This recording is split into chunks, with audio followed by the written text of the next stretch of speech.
Baik, selamat sahabat buat kita semuanya. Hari ini saya membawakan ringkasan pelajaran sekolah sahabat yang kelima yang berjudul Orang Asing di Pintu Gerbangmu. Orang Asing di Pintu Gerbangmu. Itulah judul pelajaran sekolah sahabat kita satu minggu ini. Yang tertulis ayat hafalannya dalam Keluaran 10 ayat 19. Ya, mungkin kita sudah baca ya. Ulangan 10 ayat 19 adalah, sebab itu haruslah kamu menunjukkan kasihmu kepada orang asing, sebab kamu pun dahulu adalah orang asing di tanah Mesir. Jadi di ayat hafalan ini sudah jelas, sudah sesuai juga dengan judulnya ya. Kita harus mengasihi orang asing, sebab bangsa Israel juga dulu merupakan orang asing di tanah Mesir sebelum Tuhan menyelamatkan mereka. Suatu kali, seorang ahli Taurat berkata atau bertanya kepada Yesus pada saat itu, Tuhan, manakah yang terutama di antara hukum Taurat itu? Kemudian kemudian Yesus menjawab, kasihilah Tuhan Allahmu dengan segenap hatimu dan dengan segenap jiwamu dan dengan segenap kekuatanmu. Ya. Kemudian Yesus melanjutkan, kemudian hukum yang kedua, kata Yesus, kasihilah sesama manusia seperti dirimu sendiri. Jawaban yang kedua ini sebenarnya tidak ditanyakan oleh ahli Taurat ini, tetapi Tuhan memberikan dua jawaban. Yang pertama, kasihilah Tuhan dengan segenap hatimu dan segenap jiwamu dan dengan segenap kekuatanmu. Dan yang kedua adalah kasihilah sesama manusia seperti dirimu sendiri. Ya, jadi harusnya jawabannya satu, tetapi Tuhan memberikan dua jawaban sekaligus yang memiliki bobot yang sama. Artinya, kita harus mengasihi Tuhan secara vertikal dan mengasihi sesama kita manusia secara horizontal. Karena tidak mungkin seseorang mengatakan, wah Tuhan, saya mengasihi Engkau, tetapi apa? Tetapi membenci saudaranya. Tetapi apa? Menindas saudaranya. Itu berarti bukan mengasihi Tuhan. Karena Tuhan itu sebenarnya tidak kita bisa lihat secara jasmani. Tetapi apa? Orang bisa melihat seseorang ini mengasihi Tuhan atau tidak adalah dari perbuatannya. Bagaimana dia memperlakukan sesamanya, bagaimana dia bagaimana dia mengasihi apa? Orang lain ya. Kemudian bagaimanakah parameter atau bagaimana kita melihat seseorang itu mengasihi Tuhan? Yang pertama kita lihat dari ibadahnya. Apakah ibadahnya benar? Apakah penyembahannya benar? Apakah penurutan kepada hukum-hukum Tuhan juga benar? Ya. Kemudian bagaimana dia memperlakukan sesama manusia? Ya. Apakah dia memperlakukan sesamanya dengan baik dan benar? Ya. Apakah dia mampu melepaskan beban sesama manusia yang mengalami pergumulan dosa? Nah, kita bisa melihat ya, seperti itu. Kemudian boleh kita melihat di hari Minggu, sunatlah hatimu. Sunatlah hatimu. Yang biasa kita dengarkan adalah sunat secara jasmani atau secara lahiriah. Tetapi Tuhan meminta kita supaya kita disunat secara rohani. Tuhan meminta Israel bukan hanya sunat secara jasmani, tetapi sunat secara rohani atau sunat hati. Ini lebih penting daripada sekedar sunat jasmani, seperti yang Tuhan sampaikan kepada Abraham sebagai tanda perjanjian antara Abraham dan semua keturunannya. Pertama-tama di perjanjian lama memang Tuhan menginginkan ada tanda antara Abraham dan semua keturunannya, yaitu dengan sunat. Semua laki-laki disunat ya, dan itu merupakan perjanjian. Sunat adalah tanda dari perjanjian, ya. Tetapi itu hanya sebuah tanda secara luar, ya. Allah menginginkan ada tanda di hati bangsa Israel, yaitu sunat secara emosi, sunat secara pikiran dan kasih mereka. Israel telah menjadi tegar tengkuk dan itu dimulai dari hatinya.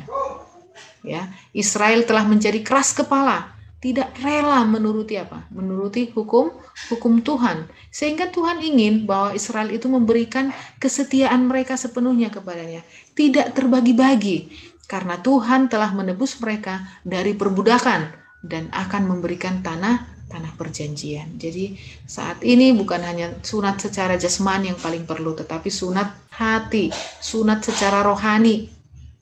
Seperti itu. Ada tanda perjanjian di antara umat-umat Tuhan dan juga dengan Tuhan, seperti itu ya. Itu di hari Minggu ya. Kemudian di hari Senin mengasihi orang asing. mengasihi orang asing. Ini sudah diperintahkan Tuhan, ditekankan dan ditegaskan di dalam Ulangan 10 ayat 19 sampai 19. Kita boleh baca Ulangan 10 ayat 17. Sebab Tuhan Allah mula, Allah segala Allah dan Tuhan segala Tuhan.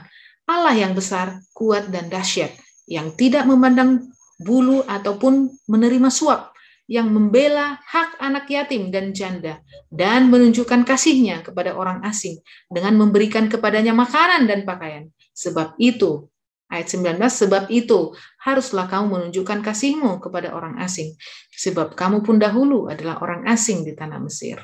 Seperti itu. Ini merupakan peringatan. Judulnya orang Israel diperingatkan supaya taat dan bersyukur. Ya. Jadi ada peringatan dari Tuhan supaya bangsa Israel itu menunjukkan kasih-Nya kepada orang asing. Ya. Ini menunjukkan Allah adalah pemilik segala sesuatu yang ada di bumi ini. Jelas kita udah paham. Dan juga ini menekankan bahwa Allah bukan hanya pemilik segala yang ada di dunia, tetapi seluruh alam semesta adalah milik Tuhan. Ini menunjukkan kemahakuasaan Tuhan dan kedaulatannya atas seluruh yang ada di dunia. Ulangan 10 ayat 14 dan juga Mazmur 24 ayat 1. Boleh kita baca.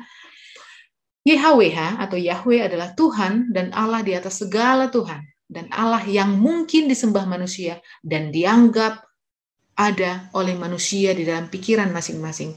Tuhan berkuasa dan berdaulat atas semua kuasa yang ada, baik yang nyata maupun sekedar dalam imajinasi manusia. Namun, Musa menambahkan bahwa meskipun Tuhan itu berdaulat, maha kuasa dan tidak bisa disuap oleh manusia, Tuhan sebagai pemilik seluruh dunia ini juga memperhatikan dan membela hak anak yatim, ya, para janda dan orang asing. Israel diminta untuk memperhatikan dan membantu kelompok-kelompok ini. Israel harus memperlakukan mereka dengan baik dan adil. Jadi selain kita harus mengasihi orang asing, ada juga kelompok-kelompok golongan tertentu yang harus kita kasihi. Siapa itu? Anak-anak yatim, janda, dan orang-orang asing. Ketiga kelompok ini Tuhan sudah peringatkan supaya kita mengasihi mereka. Ya, kita harus membantu mereka, memperlakukan mereka dengan baik dan adil. Ya, mengapa Tuhan meminta bangsa Israel untuk memperhatikan dan mengasihi orang asing? Ini karena juga bangsa Israel juga merupakan orang asing ketika di Mesir, dan Tuhan memperhatikan mereka. Tuhan mengasihi mereka dengan membawa mereka keluar dari apa? Dari negeri perbudakan menjadi bangsa yang merdeka, ya, bangsa yang bebas. Ya. Kalau kita melihat banyak siksaan yang mereka alami ketika mereka menjadi budak, ya, mereka diperas, ya, mereka harus bekerja siang malam, ya, tapi tidak diberikan upah. Mereka menjadi budak, ya. Mereka tidak memiliki hak untuk merdeka, tapi Tuhan sudah melepaskan mereka. Itulah sebabnya Tuhan dengan sangat memperingatkan supaya bangsa Israel itu mengasihi orang asing. Ya. Israel harus memahami bahwa memang Tuhan telah memilih mereka dari begitu banyak bangsa di dunia ini untuk menjadi umat kesayangannya. Imamat yang rajani baginya. Namun Tuhan juga mengasihi bangsa-bangsa selain bangsa Israel, ya, yang membutuhkan dan yang tidak berdaya di antara bangsa Israel.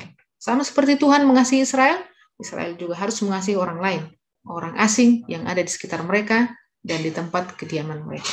Ya, jadi siapapun yang ada di sekitar kita, mungkin bisa juga pelajaran bagi kita saat ini. Siapapun yang ada di kediaman kita, siapapun di sekitar kita, orang yang bukan keluarga kita, kita harus mengasihi mereka. Ya, orang-orang yang kekurangan, janda, anak yatim, juga kita harus memperhatikan mereka. Kemudian di hari Selasa, hampir sama dengan pelajaran di hari Senin, bahwa kamu pun dahulu adalah orang asing di Mesir. Ayatnya masih Ulangan 10 ayat 19, ayat 19 yang tadi, ya. Sebab itu haruslah kamu menunjukkan kasih-Mu kepada orang asing, sebab kamu pun dahulu adalah orang asing di tanah Mesir.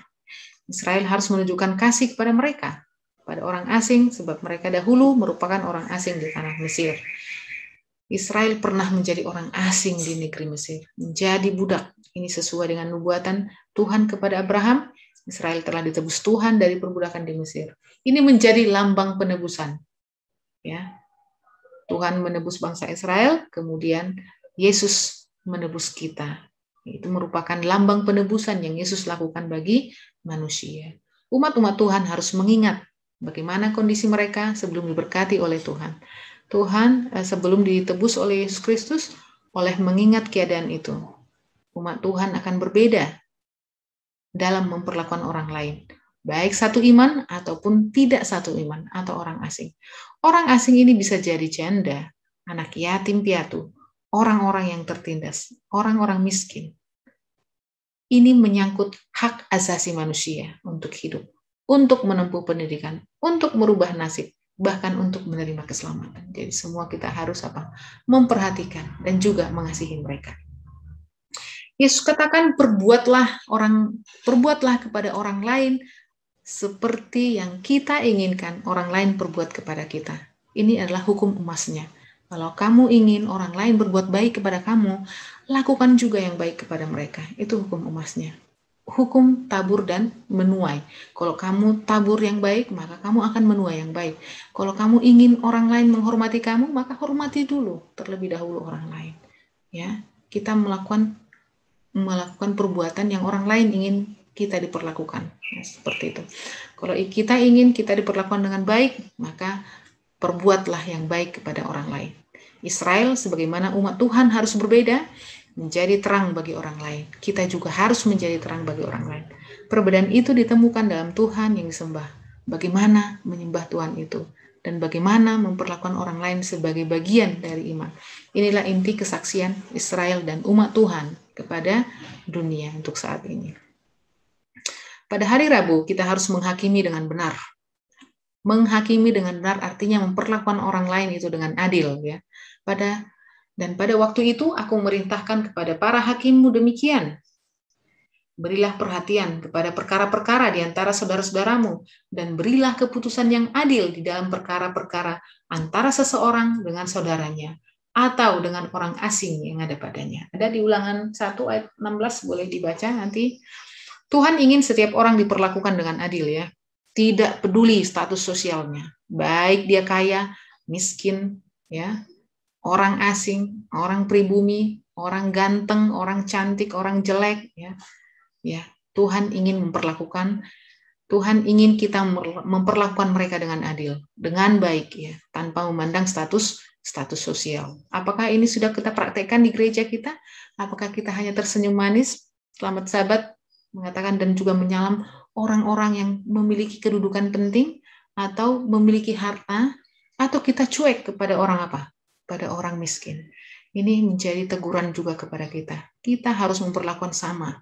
Kita harus menyalam. Kalau kita menyalam saudara-saudara kita yang kaya dengan hangat, kita juga harus menyalam dengan hangat saudara-saudara kita yang miskin yang datang ke gereja. Sama, perlakuan yang sama, ya. Jangan membeda-bedakan. Kalau orang miskinnya senyumnya sedikit, kalau sama orang kaya senyum kita menjadi lebar, tidak. Kita harus memperlakukan mereka sama. Sama seperti Tuhan memperlakukan kita dengan sama dan adil. Di mata Tuhan kita semua sama. Ya. Baik di hari Kamis, agama yang murni di hadapan Allah. Janganlah engkau memeras pekerja harian yang miskin dan menderita, baik ia saudaramu maupun seorang asing yang ada di negerimu, di dalam tempatmu. Nah, ini sudah ditegaskan dalam Ulangan 24 ayat yang ke-14. Membayar upah pekerja dengan segera. Nah, ini sering mungkin ya kita, ya mungkin semoga ini bukan terjadi di umat-umat Tuhan, ya. Jadi ada keluarga yang suka menunda-nunda membayar gaji karyawan atau gaji pekerja, ya, atau gaji asisten rumah tangga. Nanti aja. Padahal si pekerja harian ini hanya mengharapkan itu untuk melanjutkan hidupnya. Nah, itu merupakan suatu dosa yang sangat besar di hadapan Tuhan. Ya. Kita harus membayar upah pekerja dengan segera, ya. Mengembalikan pakaian yang dipinjam dari orang miskin. Tidak pergi ke rumah seseorang untuk menagih hutang. Ya, ini sering, ya, mungkin ada seseorang yang berhutang kepada kita, kemudian kita tagih terus ke rumahnya. Tuhan katakan inilah cara kalau kita tidak pergi ke rumah seseorang untuk menagih hutang, ini adalah cara untuk menunjukkan rasa hormat dan perhatian kepada mereka yang memerlukan dan orang asing. Tidak perlu kita harus mendatangi ke rumahnya. Ini kata firman Tuhan, ya. Oke, kemudian Yakobus menulis tentang rasa hormat dan perhatian yang sama bagi mereka yang memerlukan di dalam gereja, menolak hak istimewa orang kaya yang merugikan orang miskin. Ya. Yakobus 2 ayat 1-7, Yakobus menganggap keberpihakan sebagai pelanggaran terhadap 10 perintah. Yakobus 2 ayat 8 dan 18, agama murni melibatkan kepedulian terhadap orang lain. Seorang yang mengatakan bahwa dirinya beragama atau memiliki agama yang murni di hadapan Allah, haruslah orang-orang yang memperlakukan orang lain dengan adil, memperlakukan pekerja harian yang miskin, yang menderita dengan baik, saudaranya yang memberikan pinjaman, saudaranya yang menolong orang lain ketika berada dalam kesusahan. Itulah agama yang murni, yang melibatkan kepedulian kita kepada orang-orang lain. Ya. Hari Jumat dan menjadi penutup, ringkasan adalah susah untuk membayangkan bagaimana bahwa di waktu yang paling makmur sekalipun, sama seperti waktu di pemerintahan Daud dan Salomo, bangsa Israel yang tentunya sangat diberkati oleh Allah, namun di saat yang sama bisa juga menindas orang miskin, orang yang tidak berdaya, dan yang terbuang di antara mereka. Bagaimana mungkin kita mengatakan bahwa kita adalah umat Tuhan, umat yang diberkati? Kita pergi beribadah setiap hari Sabat, tetapi di lain hari kita menindas saudara kita menindas orang miskin. Ya. Sebab itu, karena kamu menginjak-injak orang yang lemah dan mengambil pajak gandum daripadanya, sekalipun kamu telah mendirikan rumah-rumah dari batu pahat, kamu tidak akan mendiaminya, kata Tuhan. Ya. Sekalipun kamu telah membuat kebun anggur yang indah, kamu tidak akan minum anggurnya. Sebab aku tahu bahwa perbuatanmu yang jahat banyak dan dosamu berjumlah besar. Hai kamu yang menjadikan orang benar terjepit, yang menerima uang suap dan yang mengesampingkan orang miskin di pintu gerbangnya. Jangan sampai harta yang kita sudah kumpulkan ini tidak kita nikmati karena kita sudah menindas orang lain. Jangan sampai rumah yang kita bangun dengan indahnya, kebun anggur yang sudah kita pupuk menjadi indah, tidak kita nikmati. Karena apa? Tuhan sudah mengambil nyawa kita. Karena apa? Kita tidak memperlakukan orang lain dengan apa? Dengan baik. Kita tidak memperlakukan orang lain dengan adil. Jadi siapapun kita, ini merupakan teguran juga kepada saya, teguran juga kepada umat-umat Tuhan, kepada jemaat Timoho juga, untuk memperlakukan orang lain dengan baik ya. Seperti itu.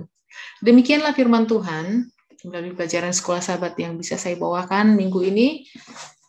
Kiranya Tuhan mengasihi kita, kiranya kita juga dapat mengasihi Tuhan dengan segenap hati kita, segenap kekuatan kita, segenap jiwa kita, dan juga jangan lupa mengasihi kita, sama-sama mengasihi sesama kita manusia seperti diri kita sendiri.